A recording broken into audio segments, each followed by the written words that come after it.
In the spring of 2000, the tech market ran out of money. Capital markets slammed shut, and thousands of internet startups collapsed almost overnight. This chart illustrates the damage to the era's biggest poster child.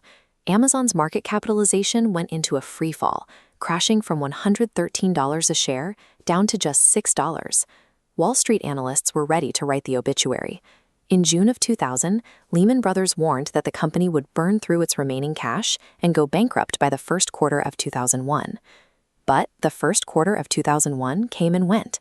By the end of 2001, Amazon shocked the market. They posted their first ever profit. The secret to this survival lay in the company's origin, a foundation of financial engineering designed by a Wall Street quantitative analyst. Before moving to Seattle, Jeff Bezos spent the early 1990s as the youngest senior vice president at D.E. Shaw, a secretive New York hedge fund. Bezos specialized in mathematical modeling and computer-guided trading algorithms, working in a firm that operated more like a technology laboratory than a traditional brokerage. In 1994, he spotted a specific market inefficiency. This curve tracks the data point that changed his trajectory. Internet usage was growing at a staggering rate of 2,300% every year. To evaluate the risk of leaving his career, Bezos developed the regret minimization framework. He projected his life forward to age 80, deciding that he would only regret missing out on a market expanding at that velocity. The plan for an everything store was a calculated response to that macro data. Even though the end goal was to sell everything, launching with unlimited categories was too risky. Bezos needed a single strategic starting vertical. He chose books. This compares physical retail capacity against digital storage. A massive bookstore holds a few thousand titles, but an online database indexes over 3 million. Books offered operational advantages.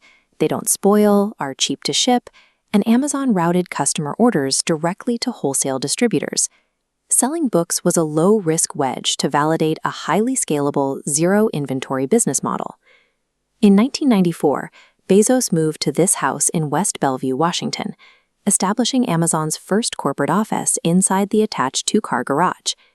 To avoid the capital expense of office furniture, Bezos went to a nearby Home Depot, bought solid core door slabs and 4x4 posts, and assembled his own desks for less than $60 each. The early team worked 60-hour weeks, packing shipping boxes on the concrete floor. There were no office perks or snacks. Every dollar was reserved for the operation.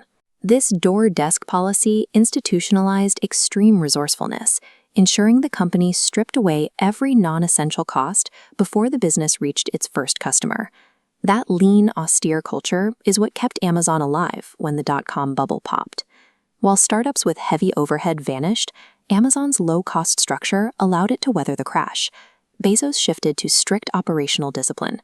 He executed a 15% workforce layoff and shuttered underperforming distribution centers to stem the cash burn and prioritize efficiency. Simultaneously, he launched the Amazon Marketplace, allowing third-party merchants to sell their own products directly on the platform. This chart shows the strategy behind that move. It's called the cash conversion cycle. By taking a commission on third-party sales, Amazon collected cash instantly from the customer without the upfront risk of buying or storing the inventory. This focus on operational discipline paid off. In the fourth quarter of 2001, Amazon reported a net income of $5 million, a profit of exactly 1 cent per share. In his annual letter to shareholders, Bezos quoted the investor Benjamin Graham. "In the short term, the stock market is a voting machine. In the long term, it's a weighing machine." Amazon survived the tech slaughter because of that engineering. From the quantitative algorithms to the $60 door desks, the company was built to be weighed.